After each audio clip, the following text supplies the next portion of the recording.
ternyata duduk di kursi bos itu enak ya. Empuk. Suaranya aja nyoy, nyoy, nyoy. Beda kayak yang di rumah. Hari ini saya akan menjadi bos di sini. Boleh tepuk tangan buat saya.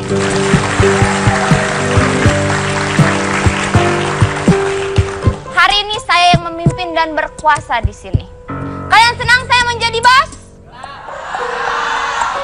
Selama ini saya ditindas oleh bos saya. Saya disuruh-suruh, saya diperintah, disuruh ini, disuruh itu. Sayanya juga mauan. Gak ada harga diri. Tapi ini saatnya, karena saya punya jadi bos, saya harus punya asisten. Di sini jumlah penonton ada berapa orang? Oh, hampir separuh penduduk Jakarta ada di sini ya. Biasa. Ada yang mau jadi asisten saya? Kalau jadi asisten saya minimal otaknya itu di bawah saya. Jangan pinter-pinter, jangan pinter-pinter. Ada yang bersedia? Oh enggak, syong banget kesannya. Ya, oke, kalau gitu saya akan pilih ya. Cap cip cup kembang kuncup. Siapa yang mau jadi asisten saya? Oke, saya pilih Mas Ano.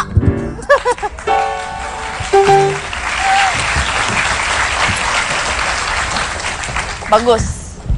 Bu Bos. Bu Bos, panggil Bu Bos. Sip. Berdiri, berdiri. Lancang kamu Kisanak. Samping. Asik. Cocok jadi asisten? Cocok.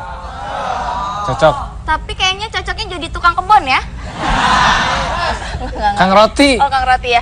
Mas Anu, ya. Mulai sekarang saya angkat jadi asisten pribadi saya. Amin. Ya? Naik gaji berarti? Oh enggak, sama aja. Ya, tenang, tenang, tenang. Tapi stratanya naik. Stratanya naik jadi aspri. Makasih Bu ya. Mas Anu. Belum.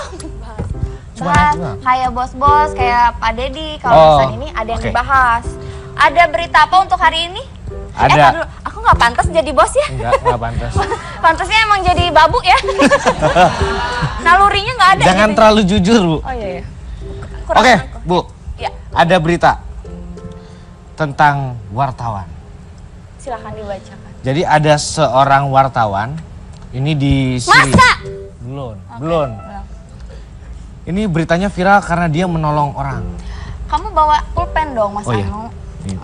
Tuh kan cucok kan, ada glitter-glitter. Oke, Ya. lanjut ya. Ya. Si wartawan ini namanya Abdullah Al-Qadir Habak. Dia fotografer, jadi dia lagi mengabadikan sebuah konvoy tentang bis-bis yang lagi konvoy ini evakuasi. Tiba-tiba ada bom. Bomnya meledak, konvoynya diserang tuh ceritanya. Itu menewaskan kalau nggak salah tuh 126 orang. Nah, si wartawan ini dia lepas fotonya lepas, dia lari, dia nyelamatin anak kecil. Dia bawa ke tempat yang lebih aman lah gitu. Nah, waktu dia lari tuh nggak sengaja ada wartawan lain yang ngabadiin kejadian itu. Mau lihat videonya, Bu? Mau. Di tag aja, Bu, silakan, Bu. Silakan kita putar videonya. Nah, ini videonya. Ini video kita nih kayaknya ya. Ini kita ya? Oh, video. Oh, nah silakan itu putar lagi videonya. Top. أثناء المفاوضات حتى بإيدي وأعتمدت على الأرض تصير أنا يمكن يعني مسافي محددين من ضغط الهواء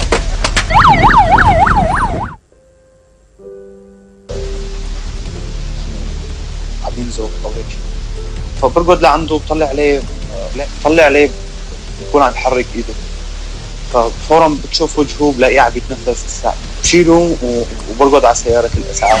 للأسف ما عندي فكرة بس ولكن الطفل حطيته بسيارة إسعاف، حطيته بسيارة الإسعاف وتم نقله على أحد المشافي بمناطق محررة. Itu dia, Bu. Itu tuh di mana sih, Mas Anu? Itu di Syria. Oh, di Syria ya. Jadi itu kan emang lagi konflik ya negaranya. Jadi itu seorang wartawan yang sebenarnya dia bertugas untuk meliput. Ada Tapi evakuasi. Saat sedang terjadinya bom, dia rela meninggalkan pekerjaannya dia dan dia lebih memilih untuk menolong para korban. Dan saat mau menolong para korban, ternyata dia lebih memilih untuk menolong ada anak kecil yang disangkanya udah mati. Tapi ternyata anak kecilnya masih gerak dan dia masih menolong. Jadi dia masih mempunyai naluri kemanusiaannya ya, Mas Anu ya. Heroik ya. Oke. Selanjutnya ada lagi. Selanjutnya ada wartawan yang ini kalau tadi heroik, ini lebih Kasian sih. Oh kenapa Mas Anu? Karena dia dirampok. Oh dirampok. Jadi- Balikin deh Mas Anu, jangan dirampok. Yang ngerampok lagi main piano. Oh itu. Iya. Bang Billy. Yang ngerampok. Iya iya. Coba ceritain Mas Anu. Jadi ini wartawan namanya Fuyo Fumfoko. Siapa? Fuyo Fumfoko. Di mana itu Mas Anu? Di Afrika Selatan. Oh Fuyo. Oh ini Itu temennya. temannya Ovu Oh, itu. UBW, AWW, BBZ, Ah. Sasete, Onyete, Osas, itu ya. Saudaranya juga Bu ya? Iya. Iya. Mirip soalnya. Nah di Afrika Selatan ini dia ceritanya nih Bu, dia mau pasang kamera nih. Iya. Dia mau reportase ya kan. Set, pasang kamera. Begitu dia pasang kamera, kameranya on, tiba-tiba ada yang nyamperin. Dia rampok. Oh dia, si rampoknya nggak tahu itu kamera udah nyala. Kameranya udah on. Oh, Dirampok. Terus akhirnya dapat 3 handphone, 1 laptop, terus dompet. Oh. Wah banyak lah. Oh miris ya. Kasian ya. makanya. Ada videonya nggak? Ada. Saya mau lihat ya. Nih, kita lihat videonya. Tot.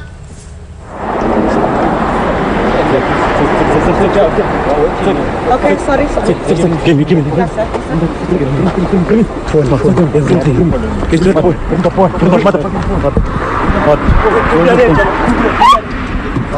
Isso é motor. Le motor. Le motor. No, ma fu adesso next. No, it's not easy. No. Yeah? You can easy. Come and keep. Oke, nah itu Bu. Aduh, tuh perampok nggak tahu dia malah nyodorin ke kamera Dia mukanya. nggak tahu kameranya udah on. Tapi ketangkep gak Mas Anu? Itu saya nggak tahu Bu. Yang pasti salah satu temannya ada lagi main piano juga. Oh ini juga. Oh ya kesian Koordinatornya ya. kayaknya. Oh koordinatornya. Gitu. Oh sedih banget ya orang lagi ini ya. Tapi kayaknya sih pasti harus. Oh ketangkep Mas Anu tuh udah ada Ketangkep. infonya. Karena ini mah gampang banget Iya. nyarinya. Gambarnya udah jelas. Gambarnya udah jelas. Orang yang misalkan ada perampokan terus dari CCTV aja kan kita udah bisa langsung tangkep. Apalagi ini udah jelas banget ya. Betul. Kasian banget ya Mas Anu ya. Kasian banget. Ya udah Banget. selanjutnya ada lagi nggak? Selanjutnya ada wartawan yang tadi kan udah heroik udah, kasihan udah. Udah. Nah ini yang sabar, Oh sabar. sangat sabar. Iya iya. Ini wartawan karena lagi dia lagi ceritanya lagi kerja gitu, terus tiba-tiba ada kucing. Kucingnya naik-naik ke kepalanya, ke badannya, ke ibunya. Oh enggak, bukan ke ibunya, ke kepalanya nih. Jadi naik-naik, si kucingnya naik. Jadi wartawannya lagi ngapain? Lagi wawancara. Wawancara. Lagi nih wawancara dengan kameramen yang sedang mengambil pulau. Oh, Ini itu di Jepang. fotonya. Ini nah ini. Oh, untung nggak kebelet tuh kucing ya. Ini bagaimana kalau kebelet? Tuh, dia sampai tidur. Ini Ini di Jepang. di Jepang. Di Jepang. Oh, kenapa di kucingnya milih tidur di situ Mas Anu ya? Soalnya dia nyari spring bed nggak ada, Bu. Adanya itu. Oh, iya juga bener Iya, ya. Oh, adanya itu. ada videonya nggak? Harusnya ada. Ada ya? Ada, Bu. Kita putar ya videonya. Klik, Bu. Tot.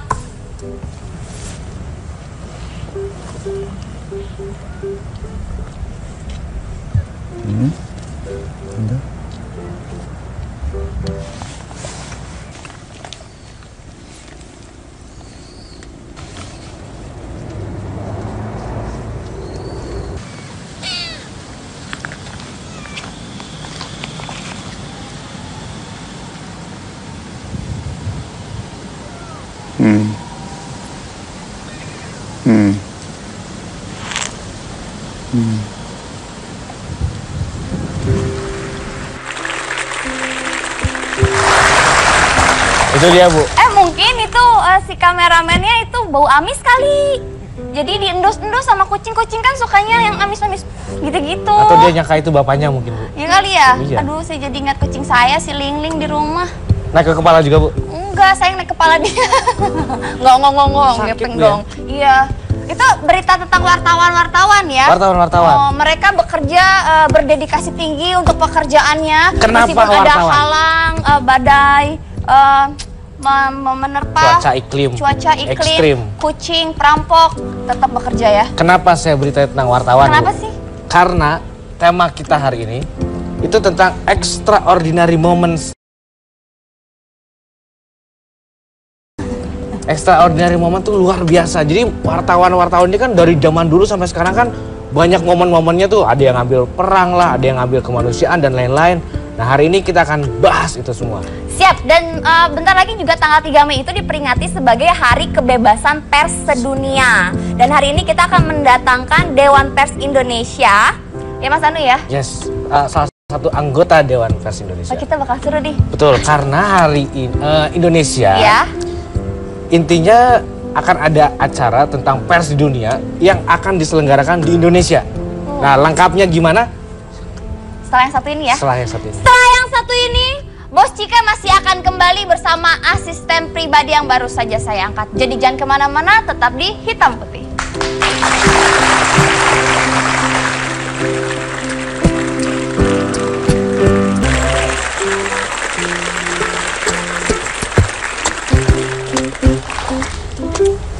Mas Ano, Ya, mana tamu kita? tamu kita adalah anggota Dewan Pers Indonesia. Aduh, ini senior ya? Harus Oh, iya. rapi, harus. Harus rapi, harus rapi. kelihatan pinter. Betul. Ini otak harus kelihatan ngisi. Betul. Iya benar. Mukanya kusut, disetrika dulu mungkin? Oh, nggak usah. Nggak usah. Oke. Dan- Mukanya udah pinter belum? Udah. Coba kurang. Nggak usah jujur banget, Mali. Oke. Siapa beliau ini? Ibu ini adalah salah satu anggota Dewan Pers Indonesia. Oke. Dan langsung saja kita sambut bersama-sama Ibu Ratna Komala.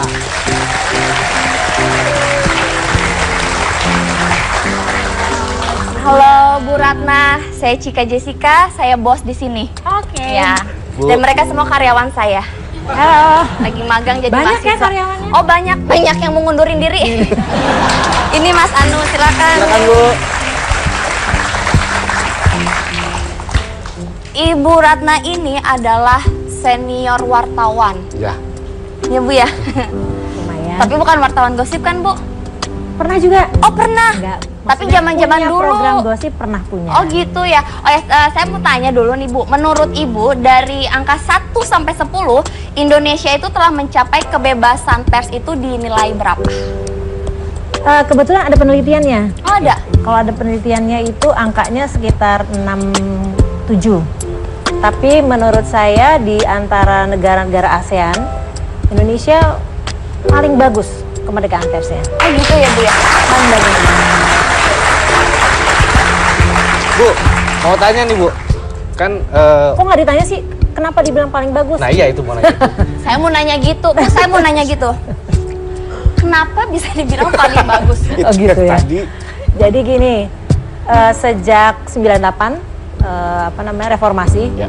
Dulu sebelum reformasi itu kan kita ada di politik yang otoritarian. Ya. Penguasanya sangat Orde Baru mengontrol Orde Baru.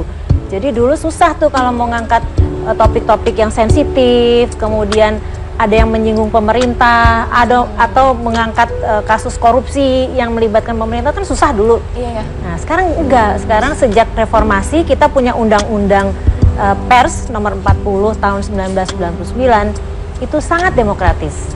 Jadi nggak ada lagi pemberedelan. Kalau zaman dulu Ya. banyak kan pemberedelan, Tablet-tablet salah sedikit dibredel. langsung ditutup, Ya. nggak boleh terbit lagi. Sekarang nggak mungkin lagi, undang-undangnya nggak membolehkan.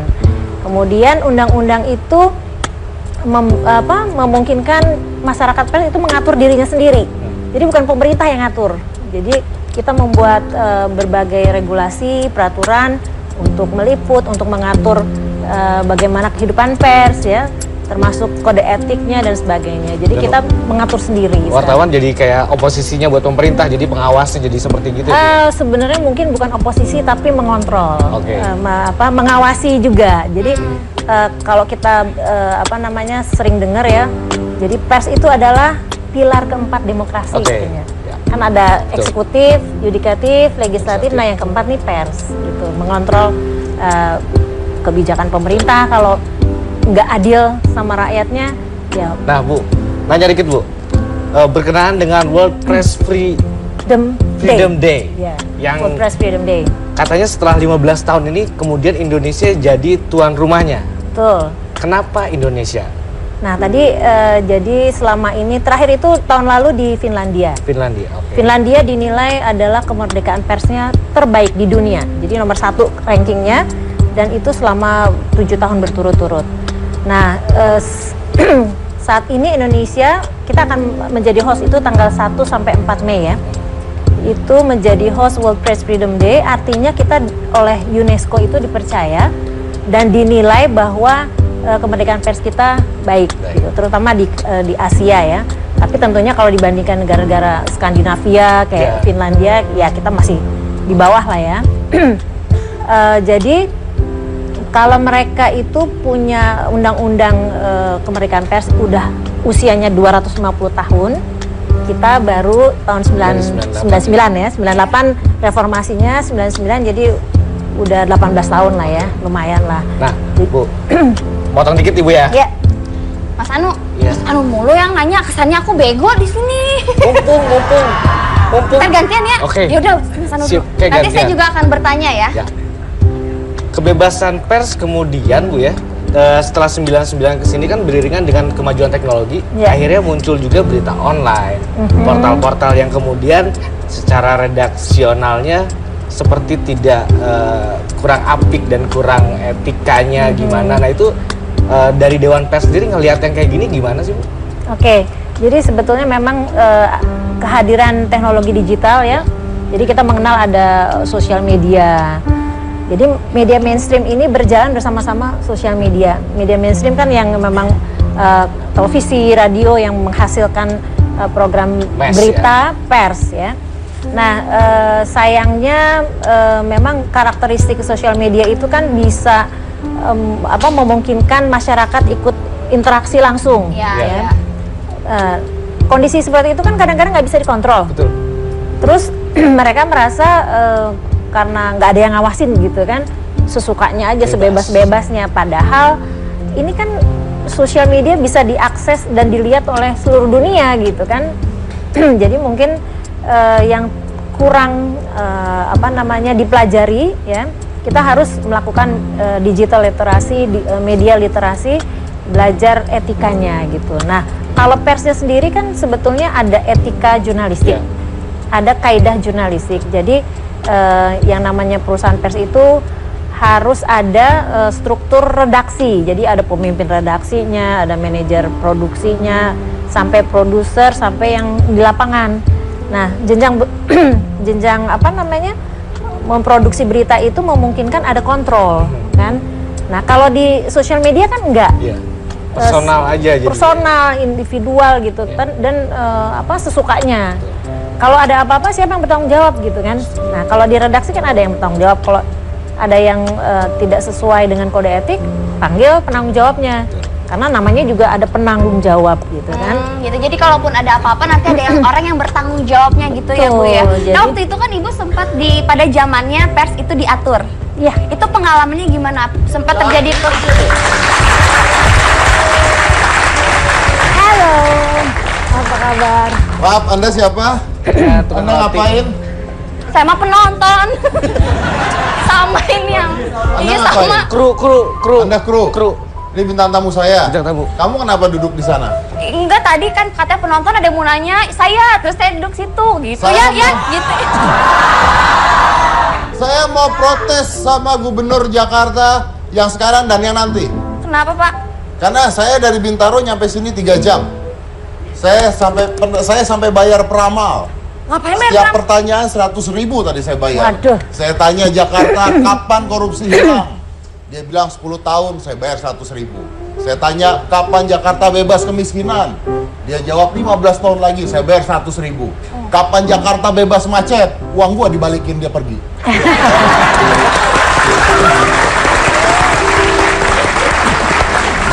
Saya pikir tadi di kudeta ini berdua, Oh, mengkudeta. memang suka begitu memang. Lain kali kalau saya telat atau tidak ada, biarkan bintang tamunya ngomong sendiri.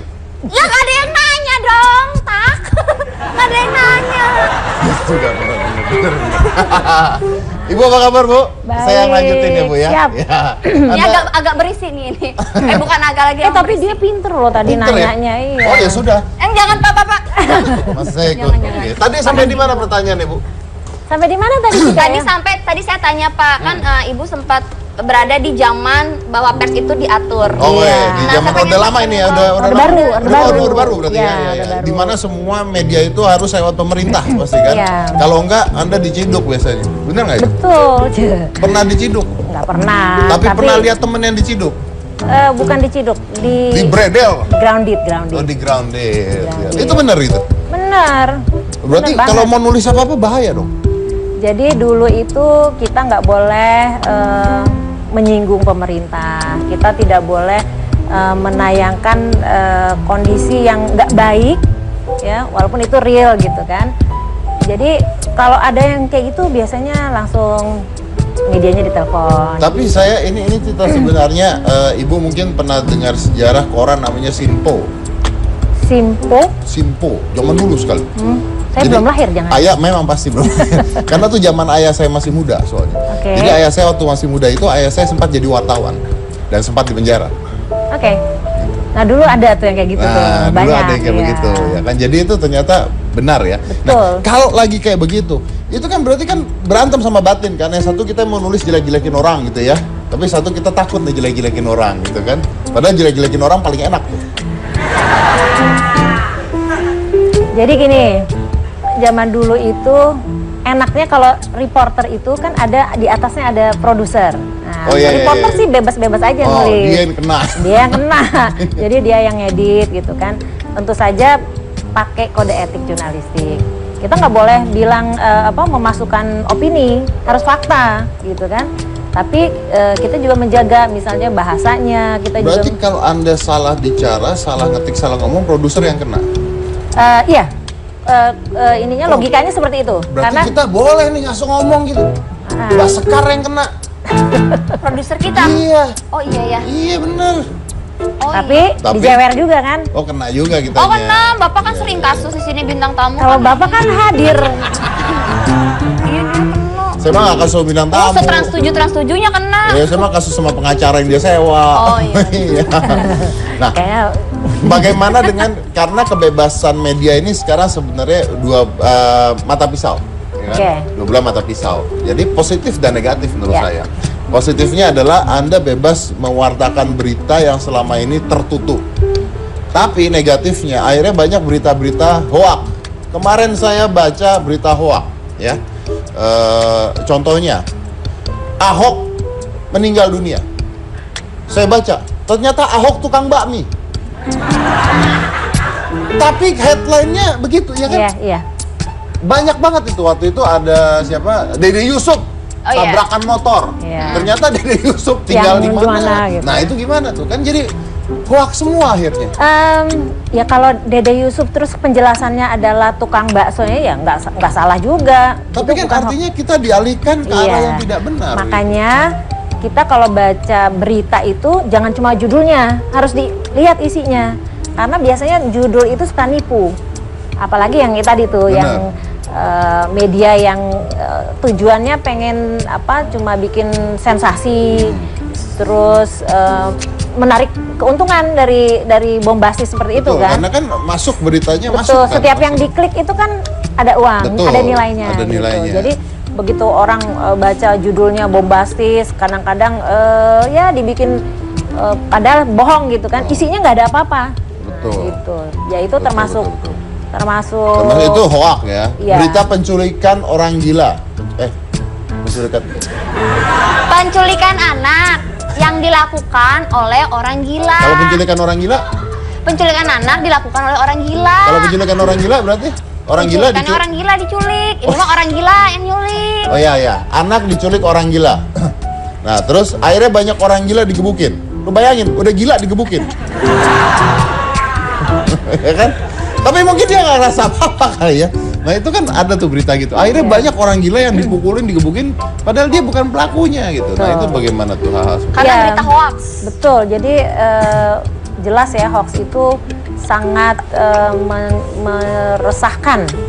Kadang-kadang, bukan kadang-kadang, sudah terjadi nih ketika Pilpres banyak berita bohong berseliweran di media sosial sampai kita kebelah gitu kan. Indonesia nih berkonflik dan terbelah dua gitu kan.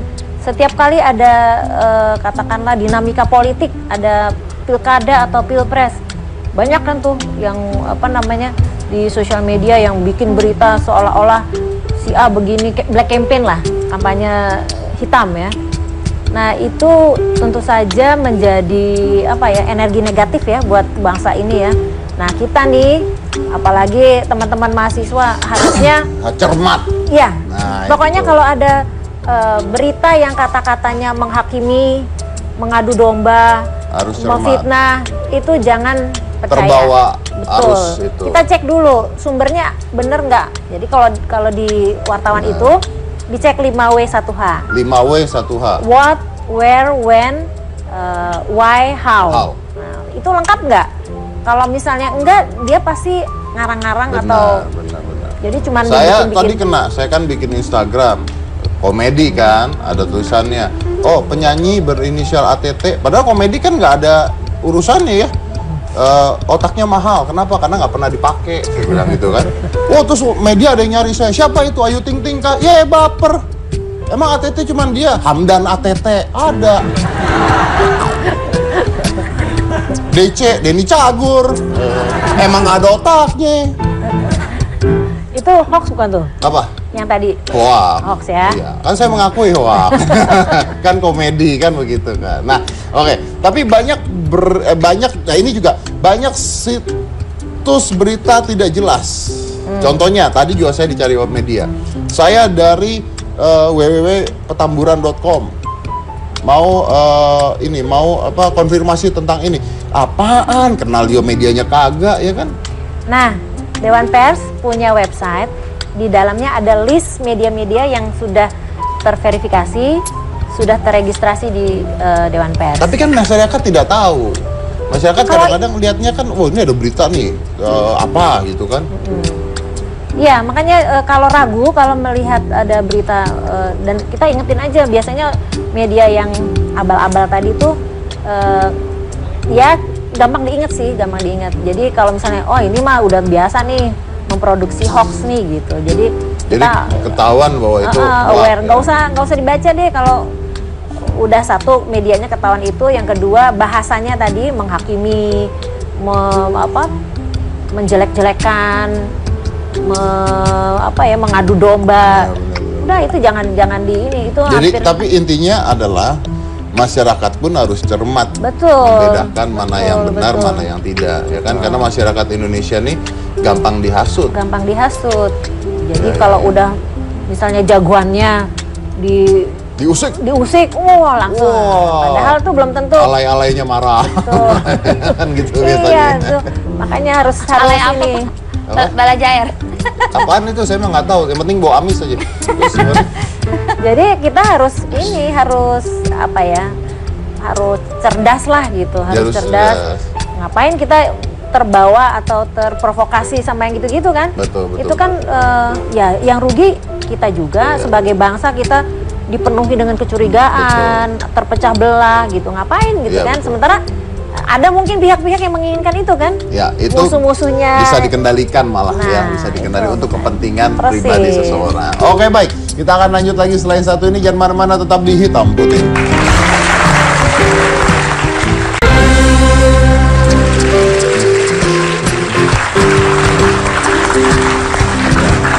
Dan saya baru tahu bahwa ini sebuah kehormatan buat Indonesia karena Indonesia menjadi tuan rumah dari World Press Freedom ya kan? World Press Freedom Day.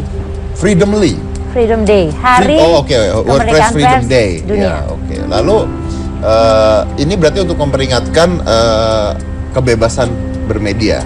Kebebasan bermedia, kebebasan berekspresi, kebebasan pers semuanya. Jadi ya itu tadi, pers bebas mau mengangkat isu apapun, pers juga tapi bertanggung jawab ya, karena pers itu selalu ada etika yang harus diikuti. Jadi bebas tapi bertanggung jawab. Ada etika yang kode etik jurnalistik namanya. Oke. Nah, ini acaranya apa? Acaranya sebetulnya harinya sendiri, hari World Press Freedom Day-nya sendiri tanggal 3. Jadi kalau sejarahnya tuh 250 tahun yang lalu ada kelompok masyarakat di Afrika yang bisa mencetuskan lah kemerdekaan pers. Nah, kalau di Finlandia kemarin tahun lalu perayaannya kan di Finlandia, tuan rumahnya itu sudah 250 tahun merayakan kemerdekaan pers. Jadi luar biasa gitu ya. Jadi dari mereka itu, dan sampai sekarang kehidupan persnya memang sangat dinilai merdeka. Nah, itu tanggal 3 Mei. Tetapi biasanya ada perayaannya itu dari sebelumnya. Jadi tanggal 1 sudah mulai ada kegiatannya sih, biasanya ada diskusi, ada workshop melibatkan para jurnalis Indonesia, stakeholders media. Nah, tahun ini sudah terdaftar 93 negara akan hadir, dan kalau dari luar itu yang register udah 450 orang. 450. Nah, dari Indonesianya sendiri sekitar 850. 850. Oke. Katanya juga diterbitkan perangko baru yang warnanya hitam putih. Iya, betul. Jadi ada nanti di tanggal 3 akan dirilis 2 seri perangko ya. Warnanya hitam putih, ada nanti desainnya mungkin bisa dikasih. Oke, kita undang aja kalau gitu. Ini adalah manajer Philately dan Dani, dan ini adalah perancang dari perangko tersebut Iya, ya. Oke, langsung aja. Ini adalah Basuki Rahmat dan Dani.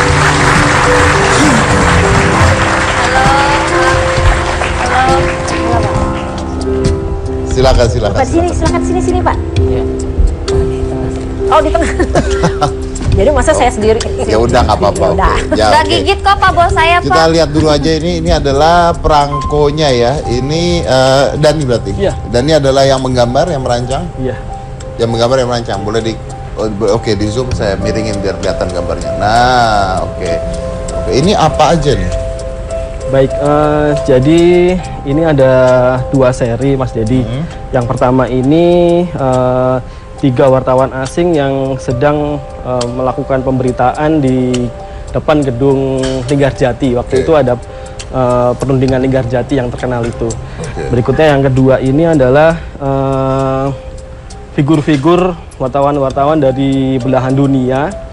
Kemudian ada simbol-simbol cinta dan kebebasan. Saya ingin menunjukkan pers itu harus memberitakan cinta damai juga, walaupun dia bisa memberikan cinta kepada dunia lah. Dan ini Anda yang merancang, Anda yang menggambar? Kalau yang ini permintaan dari Pos Indonesia, kalau yang ini saya sendiri. Oh, tapi Anda yang menggambar? Saya menggambar. Permintaan dari Pos juga Iya. Anda yang menggambar? Oke, baik.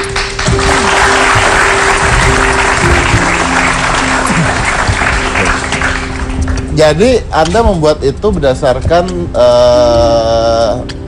sejarah wartawan berarti ya? Iya. Betul kan? Iya. Dan itu diminta? Maksudnya idenya diminta sama Pos? Untuk yang pertama ini, yang seri pertama ini permintaan dari Pos, karena mungkin waktu itu ada permintaan juga dari Antara ya. Itu yang mewakili peristiwa yang mungkin cukup netral ya. Di situ ada wartawan asing yang memberitakan peristiwa tersebut. Kenapa hitam putih? Kalau hitam putih mungkin lebih pesannya bisa nyampe ya. Ya benar memang. Kenapa nggak rumah Uya aja? Beda. Beda. Siapa tahu terinspirasi dari Trans 7 acaranya. Oh, iya, Ada iya. hitam putih. Untung dunia lain udah nggak ada Pak ya. Tiba-tiba Gambarnya inspirasinya setan dunia lain. nanti. Kan, oke. Buat Pak Basuki nih. Nah ini kenapa harus menerbitkan perangko di Hari Kebebasan Pers Dunia? Jadi begini, permintaan perangko itu disampaikan ke Kominfo ya, sesuai dengan Peraturan Menteri Nomor 21 tahun 2012 mengenai penerbitan perangko. Itu disampaikan ke Kominfo untuk dibahas di kelompok kerja nasional, dan kita sebagai PT Pos hanya melaksanakan dari apa yang telah diputuskan dari Kementerian Kominfo. Berarti permintaan penerbitan itu sebenarnya. Iya. Permintaan dari Kominfo. Oke. Nah kalau Ibu sendiri melihat gimana? Maksudnya apakah ini berkaitan dengan Hari Kebebasan Pers Dunia? Ya, jadi untuk mengekspresikan kebebasan kan macam-macam ya. Jadi ini message-nya adalah wartawan ya, kehidupan wartawan ketika meliput ya kalau nggak salah ya. Jadi saya kira momennya pas gitu ya, kita mengeluarkan sebagai tanda lah. Ini kita memperingati Hari Kebebasan Pers Sedunia. Jadi ada ini kita juga punya desain logo ya, gambarnya burung, jadi simbol kebebasan, simbol kemerdekaan gitu. Jadi mungkin ini untuk pengingat dan penanda bahwa kita sedang merayakan kemerdekaan. Dan ini dijual bebas nanti? Iya. Jadi Memang bisa fungsinya dijual sama bebas. kayak perangko biasa. Oh, jadi fungsinya sama. Ya, digunakan untuk pemerangkuan juga, untuk pengiriman surat. Pengiriman Digunakan surat. untuk kapan nanti terbitnya? 3 Mei. Tanggal 3 Mei. Tanggal 3 Mei. Oke. Nah, ini kan bicara tentang media ya, bicara tentang media. Tadi kan saya tanya juga bahwa media ini dua bilah mata pisau. Kalau misalnya ada pemberitaan, kan kebebasan pers sedunia. Tapi kalau misalnya ada pemberitaan yang tidak sewajarnya gitu, apakah bisa kita juga meminta media juga untuk mengkoreksi hal tersebut? Bisa banget dan Dewan Pers melakukan fungsi itu. Oke, saya tanya lagi, apakah Dewan Pers itu juga termasuk infotainment di dalamnya? Infotainment sejauh ini sih belum disebut ya Belum, sebagai ya? sebagai produk pers ya.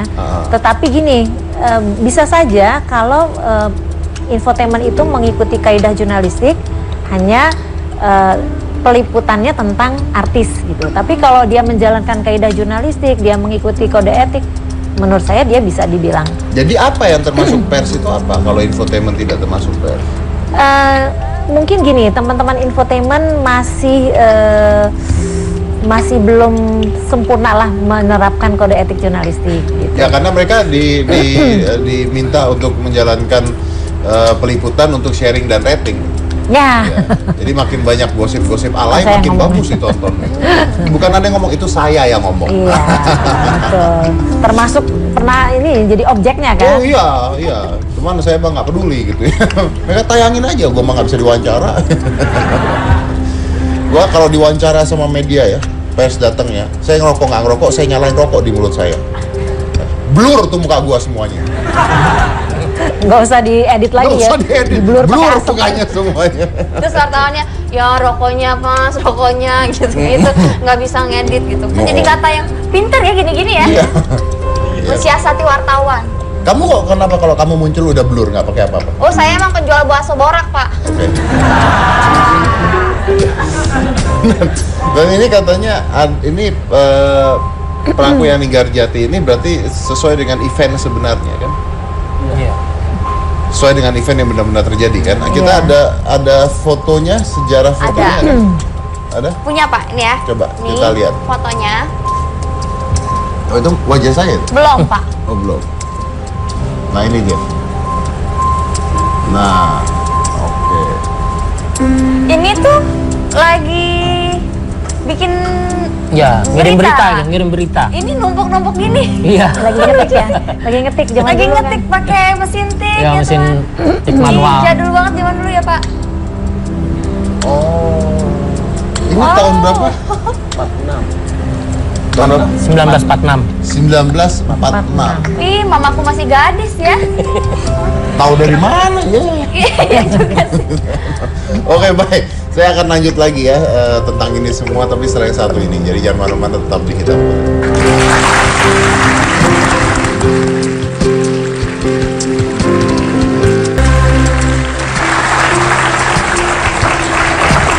Mungkin saya mau tanya begini yang terakhir ya. Bebas, ini kan definisinya luas. Bebas pun harus diawasi pasti. Nah, bagaimana Anda atau Dewan Pers di Indonesia ini mengawasi kebebasan tersebut? Jadi Dewan Pers itu sebetulnya nggak sendiri ya. Ada kalau untuk penyiaran itu ada Komisi Penyiaran Indonesia. Itu juga mengawasi juga.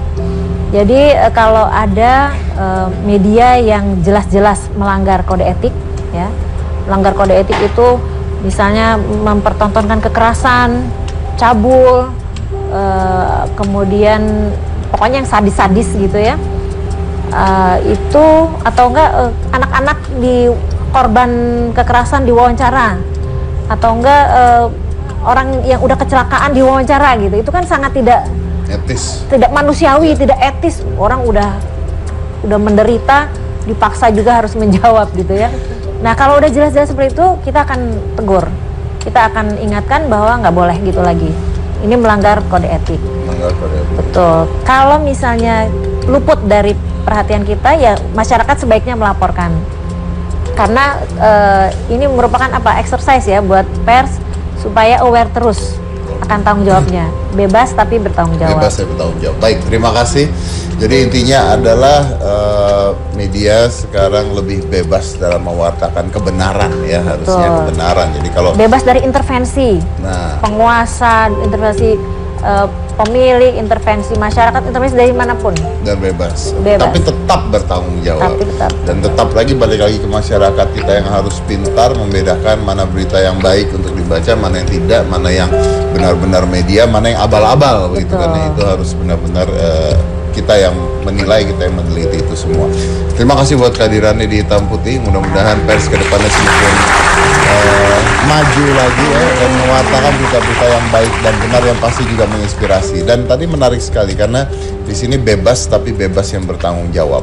Nah, bebas yang bertanggung jawab tadi saya bicara dengan Ibu adalah bebas yang bertanggung jawab itu adalah bebas yang memiliki hak tapi tetap menghargai hak orang lain. Betul ya Bu ya? Saya dari Komisi Jika Jessica, inilah Hitam Putih.